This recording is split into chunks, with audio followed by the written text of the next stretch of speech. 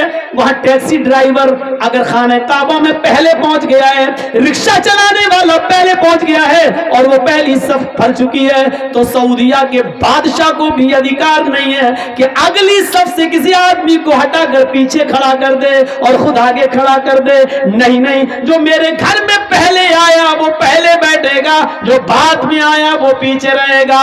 یہ تمہاری عدالت نہیں ہے، یہ تمہارا گھر نہیں ہے، یہ تمہاری اسمبلی نہیں ہے، یہ تمہاری میراث نہیں ہے، یہ مسجد ہے، یہ اللہ کا گھر ہے۔ یہاں ہمارے گھر میں کوئی ایم ایل اے نہیں، کوئی ایم پی نہیں، کوئی مولوی نہیں، کوئی حاجی نہیں، کوئی نمازی نہیں، ہمارے گھر میں سب برابر ہیں۔ کلکم من آدم وآدم من تراب لا فضل لعربی علی عجمی ولا لعجمی علی عربی۔ کوئی گورے کو کالے پر فوقیت نہیں، کوئی کالا گورے سے افضل نہیں، کوئی امیر نہیں، کوئی غریب نہیں، میرے گھر میں سب آئے سب برابر ہے۔ رکشہ چلانے والا بھی میرا بندہ ہے، میرے نام پر بھیک مانگنے والا بھی میرا بندہ ہے، اس ملک کی بادشاہ کو چلانے والا بھی میرا بندہ ہے، لیکن میرے گھر میں آنے والا سب میرا محتاج ہے اور میری نظر میں سب برابر ہے، میری نظر میں سب برابر ہے۔ خانہ کعبہ کا طواف کر رہے حضرت عمر فاروق کے پوتے سالم ابن عبداللہ عمر فاروق کے پوتے طواف کر رہے ہیں۔ اس زمانے کا امیر مکے کا گورنر ہشام ابن عبد الملک ہے، وہ دیکھتا ہے کہ پھٹے پرانے کپڑے احرام میں یہ بیچارے ہیں، تو کہنے لگا اے عمر فاروق کے پوتے ہو تم؟ جی۔ اتنا پرانا پھٹا پرانا کپڑا پہن کر تم یہاں آئے ہو؟ چلو کیا چاہیے مجھے بتاؤ۔ اللہ کے گھر میں خانہ کعبہ میں طواف کے دوران گورنر پوچھ رہا ہے حضرت عمر کے پوتے سے تمہیں کس چیز کی ضرورت ہے بتاؤ، ہم تمہاری ضرورت پوری کر دیں گے، میں اس علاقے کا گورنر ہوں۔ اور حضرت سالم ابن عبداللہ کیا کہتے ہیں؟ انی لاستحی من اللہ ان اسال فی بیتی غیرہ، اللہ کے گھر میں اللہ کے ہوتے ہوئے مجھے کسی غیر سے مانگنے میں شرم آتی ہے۔ گورنر صاحب اپنا مال اپنی دولت اپنے پاس رکھو، مجھے اللہ کے گھر میں جو کچھ مانگنا ہے اللہ سے مانگنا ہے، تم سے نہیں۔ اللہ کے گھر سے جب دعا ہوا مانگ کے نکل گئے، سالم ابن عبداللہ کچھ دعا مانگ رہے تھے طواف کے بعد، 7 چکر لگانے کے بعد دعا مانگی۔ دعا کیا مانگ رہے تھے یہ اللہ جانتا ہے اور سالم ابن عبداللہ جانتے، تیسرا کوئی نہیں جانتا۔ بھائی ہم نے کیا دعا مانگی آہستہ تو ہم جانتے ہیں اور میرا رب جانتا ہے، بس تیسرا تو کوئی نہیں جانتا۔ تو ہشام دیکھ رہا ہے کہ سالم ابن عبداللہ کیا کر رہے ہیں۔ کیا ہوگا؟ আসসালামু আলাইকুম। আর একটা ছোট বাচ্চাকে পাওয়া গেছে, যার বাচ্চা আছে এখানে রাখা আছে, স্টেজে এসে নিয়ে যাবেন। একটা ছোট বাচ্চাকে পাওয়া গেছে, যার বাচ্চা আছে স্টেজ থেকে এসে নিয়ে যাবেন। سالم ابن عبداللہ دعا مانگ رہے ہیں اور ہشام ابن عبد الملک دیکھ رہا کہ یہ دعا مانگ رہے ہیں۔ دعا مانگ کے یہ باہر نکلے تو ہشام ابن عبد الملک گورنر بھی باہر نکل گیا۔ گورنر نے کہا سنو، اللہ کے گھر میں تو تمہیں شرم آ رہی تھی، یہ تو اللہ کا گھر نہیں ہے، یہ تو بازار ہے، بتاؤ تم مجھ سے کیا چاہتے ہو؟ تم بہت غریب ہو، پھٹے پرانے کپڑے پہنے ہوئے ہو، تمہارا احرام 20 جگہ سے پھٹا ہے اور اس میں ٹانکے لگے ہوئے ہیں، اور تم حضرت عمر جس نے 22 لاکھ مربع میل پر حکومت کی ہے اس کا پوتا اتنا غریب؟ سالم ابن عبداللہ کہتے ہیں تم میری کیا مدد کرو گے، دنیا کی یا آخرت کی؟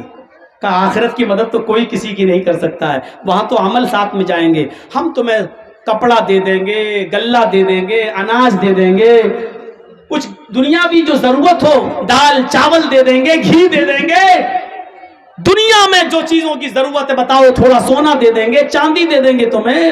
سالم ابن عبداللہ ہنسنے لگے۔ گورنر نے کہا کیوں ہنس رہے ہو؟ کہا اے گورنر تم میرے آخرت میں کوئی کام نہیں آ سکتے؟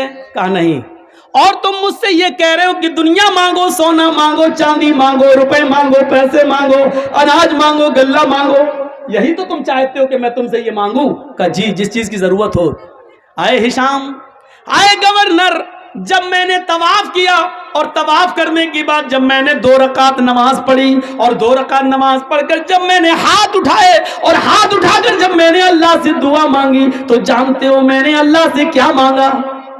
گورنر نے کہا کہ ہاں یہ تو دیکھا کہ تم دعا مانگ رہے ہو، لیکن کیا مانگا یہ میں کیا جانوں، تم جانو، تمہارا رب جانتا ہے، میں نہیں جانتا کہ تم نے کیا مانگا۔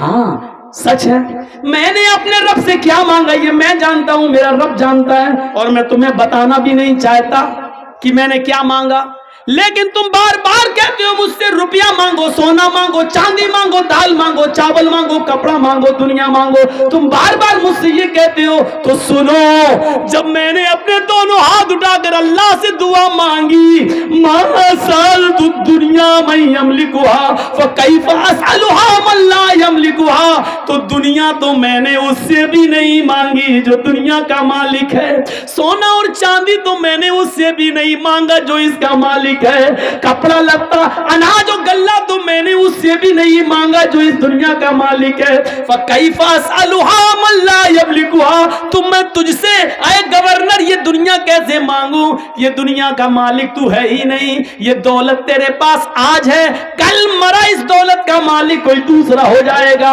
جب یہ گھر، یہ مکان، یہ بلڈنگ، یہ دولت تیری ہے ہی نہیں تو پھر تو میری کیا مدد کرے گا؟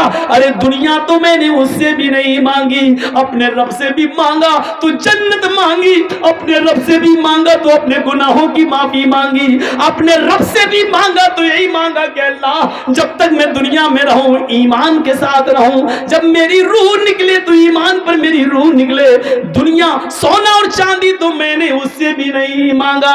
یہ ایمان تھا ان کا میرے بھائیوں، ایک ہمارا ایمان ہے۔ اللہ کے نبی نے اس عورت کے اس بچے کو جو ناجائز بچہ تھا اس بچے کو اپنی گود میں لے لیا اور کہا جاؤ اس عورت کو مار ڈالو، پتھروں سے مار مار کے ہلاک کر دو، بچہ پیدا ہو گیا۔ اللہ کی قدرت دیکھو، جیسے ہی اس عورت کو موڑا گیا، لے جایا جانے لگا، بچہ رونے لگا، اس عورت نے پلٹ کر دیکھا کہ میرا بچہ رو رہا ہے، چیختی ہے، اے اللہ کے نبی، ہر مرنے والے سے اس کی آخری آرزو پوچھی جاتی ہے، تمنا پوچھی جاتی ہے، کیا مجھ سے میری آخری تمنا نہیں پوچھی جائے گی؟ ہاں پوچھی جائے گی، جس میدان میں تمہیں مارا جائے گا اسی میدان میں پوچھ لیا جائے گا۔ کہا اللہ کے رسول اگر اس میدان کی جگہ یہیں پر میری تمنا پوری کر دی جائے تو؟ اچھا بتاؤ کیا ہے؟ کہا اللہ کے رسول میں نے یہ بچہ آپ کی گود میں دے دیا، میں چاہتی ہوں کہ آخری بار اس بچے کو میں اپنا دودھ پلا دوں، اس کا رونا مجھ پہ دیکھا نہیں جا رہا ہے۔ ایمان دیکھ رہے ہیں آپ، ایک طرف مرنے کے لیے تیار ہے کیونکہ جہنم کی سزا میں نہیں بھگت پاؤں گی، دنیا میں سزا بھگت لو یہ بہتر ہے، ایک طرف ایمان کی طاقت یہ، دوسری طرف بچے کی محبت دیکھیے آپ، اللہ کے رسول نے وہ بچہ اس عورت کو دے دیا، ادھر آ میں رحمت للعالمین ہوں، میں کیسے اس بچے کا حق مار سکتا ہوں، لے اس کو دودھ پلا۔ اس عورت نے گھوم کر، جیسے ٹرینوں میں بسوں میں عورتیں گھوم جاتی ہیں اور ساڑی اٹھا کر دودھ سے لگا لیتی ہیں، اس عورت نے چہرہ گھما کر اپنے بچے کو اپنے پستان سے لگا کر دودھ پلایا، دودھ پی لیا، بچہ ہنسنے لگا۔ اللہ کے رسول کے ہاتھ میں اس عورت نے ایسے کر کے دیا تاکہ بچے کی محبت اس کے دل میں نہ آنے پائے، اس نے منہ موڑ کر اس عورت نے اپنے بچے کو اللہ کے رسول کے ہاتھ میں دیا۔ اللہ کے نبی دیکھ رہے ہیں اس عورت کی پستان کے نکلے ہوئے دودھ کی ایک بوند، اس کا ایک قطرہ اس بچے کے ہونٹوں پر لگا ہوا ہے۔ اللہ کے نبی نے اس عورت سے کہا ادھر آ، کہاں جا رہی ہو؟ کہا سزا بھگتنے کے لیے، جو جرم میں نے کیا ہے اس کی سزا پانے کے لیے۔ اللہ کے نبی نے کہا اللہ نے مجھے رحمت للعالمین بنا کر بھیجا ہے، اس بچے کی غذا تیری پستان میں موجود ہے، یہ بچے کو ابھی تیرے دودھ کی ضرورت ہے، محمد ظالم نہیں ہے، اس بچے کا حق نہیں مار سکتا ہے۔ اے عورت ابھی تجھے قتل نہیں کیا جائے گا، ابھی تجھے نہیں مارا جائے گا، جب تک یہ بچہ تیرا دودھ پیے گا تب تک تجھے نہیں مارا جائے گا، اس بچے کو لے جا اور اس بچے کو دودھ پلا، جب تک یہ تیرا دودھ پیے گا تجھے قتل نہیں کیا جا سکتا، جب یہ بچہ روٹی کھانے لگے تب تو لے کر میرے پاس آنا۔ اللہ کے رسول نے پھر سزا ملتوی کر دی اور اس عورت کو بچہ لے کے جانا پڑا۔ جب بچہ روٹی کھانے لگا تو وہ عورت لے کے آتی ہے، کہتی ہے اللہ کے رسول